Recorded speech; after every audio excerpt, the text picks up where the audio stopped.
안녕하세요, 서준수입니다. 오늘 할 이야기는 아주 조금 어려울 수 있습니다. 그렇지만 아주 재밌는 이야기니까 천천히 한번 들어보세요. 그럼 먼저 해상도를 이야기해 볼게요. FHD, 4K 이런 얘기 많이 들어보셨죠? 먼저 내가 촬영과 편집을 할 영상의 해상도와 이 영상을 재생할 장치의 해상도의 관계를 먼저 이해하셔야 됩니다. 여기서 장치는 휴대폰, TV, 컴퓨터 모니터 같은 게 있겠죠. 작게 촬영한 걸 같은 사이즈나 더 작은 장치로 재생한다면 아무 문제가 없겠죠. 그렇지만 반대로 작게 촬영한 걸 크게 재생한다면 문제가 생기겠죠. 자, 한번 볼까요? 이렇게 4K로 촬영된 영상과 풀 HD로 촬영된 영상을 타임라인 위에 올려놨습니다. 근데 지금 사이즈가 좀 다르죠. 이 다른 이유는 제 카메라가 4K로 촬영할 시에 약간 크롭이 돼서 같은 위치에서 촬영을 했음에도 이렇게 조금 잘려 나갔어요. 그리고 포커스가 좀 다른 부분에 맞았는데 이건 좀 양해를 구할게요. 4K의 프로젝트에 4K 파일을 불러오면 당연히 사이즈가 딱 들어맞게 됩니다. 근데 풀 HD 파일을 불러오면 이렇게 보면 맞은 것처럼 보이지만 실제로 얘는 이렇게 50% 반으로 줄여야지만 원래 이 파일이 가지고 있는 사이즈를 볼 수 있는 겁니다. 프로그램 자체에서 불러오는 순간 프로젝트에 맞게 확대를 해버린 거죠. 한번 재생을 해볼까요? 4K 화질이고요. 자, 이게 풀 HD 화질입니다. 포커스가 여기 그 초점 링 부분에 맞아 있어요. 이 부분을 좀 보시면 되겠죠. 풀 HD 파일을 2배로 늘려서 재생을 했기 때문에 화질이 조금 더 떨어지게 보이는 겁니다. 이 풀 HD 파일을 원래의 사이즈로 놓고 한번 재생을 해볼게요.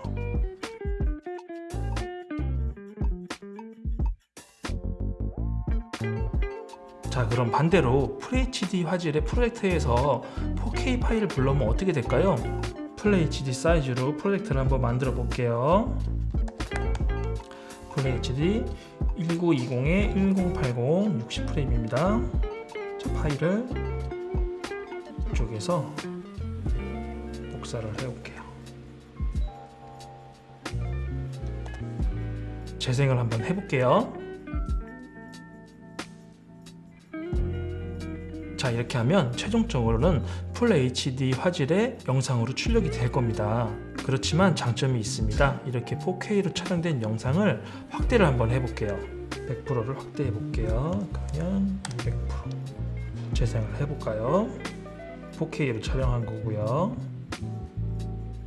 네, 풀 HD 사이즈고요. 자, 어떤가요?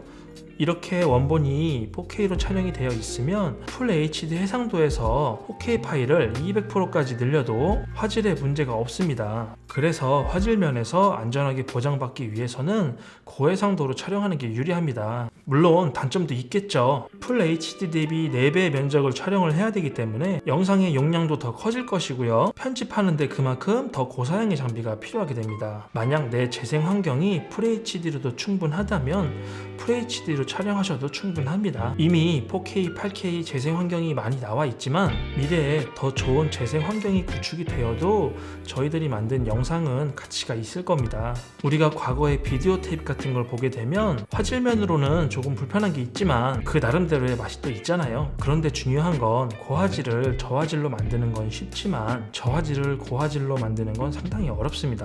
뭐 이렇게 첩보 영화 같은 거 보면은 CCTV 하면 이렇게 확대해가지고 화질이 좋아지게 하고 또 확대하고 또 좋아지게 하고 하잖아요. 이거는 제가 알기로는 아직은 불가능한 기술입니다. 이거는.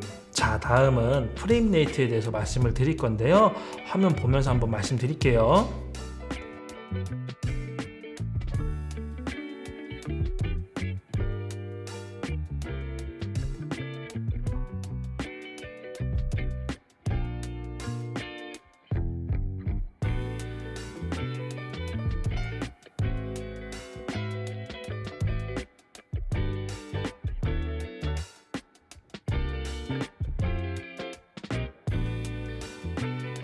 자, 이 세 영상의 차이점을 느끼셨나요?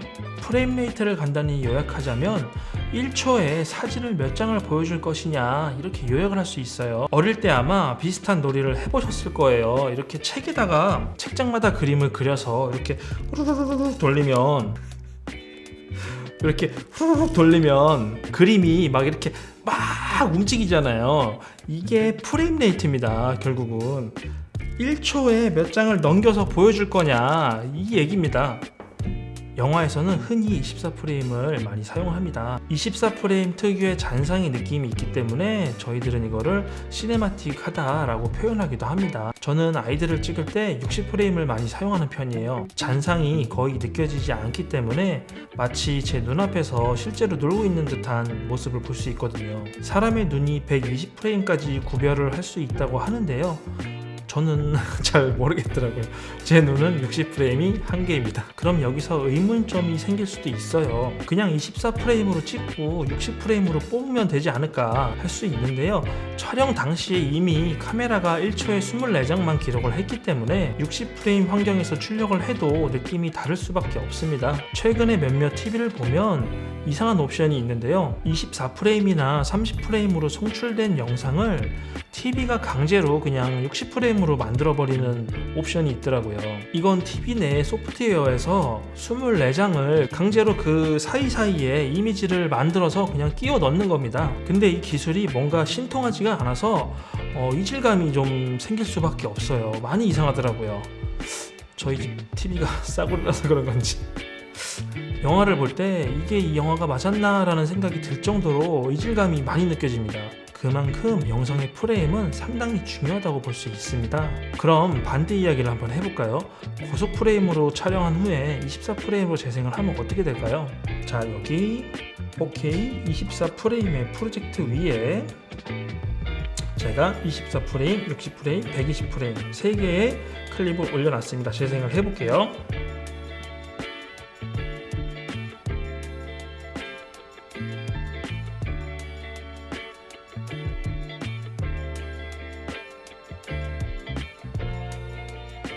이렇게 재생을 해보면 차이점을 알아채기가 쉽지가 않습니다. 아마 프로그램이 60장 중에 이렇게 24장만 뽑아다가 재생을 하는 것 같아요. 예전에는 이게 쉬운 기술이 아니었다고 하더라고요. 24프레임의 프로젝트에 60프레임의 영상이 올라와도 그냥 재생했을 시에는 차이점을 느낄 수 없지만 이걸 50% 늦게 재생을 한다면 60장이 이렇게 쭉 늘어나게 되는 겁니다. 재생을 한번 해볼게요.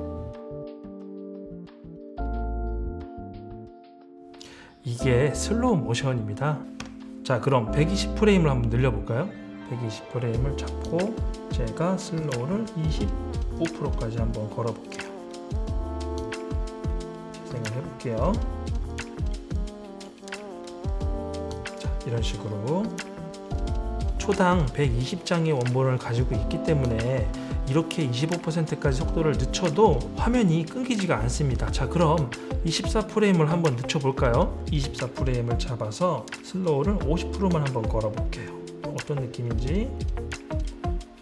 자, 보이시나요? 이렇게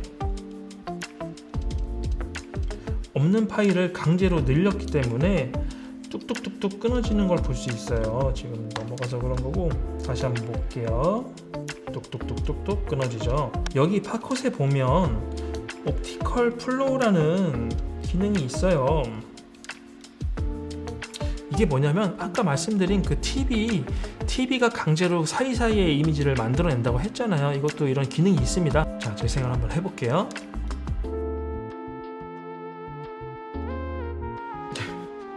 아직까지는 썩 신통하지 않은 기술이에요. 오늘 영상의 해상도와 프레임 레이트에 대해서 알아봤는데요. 어떠셨나요?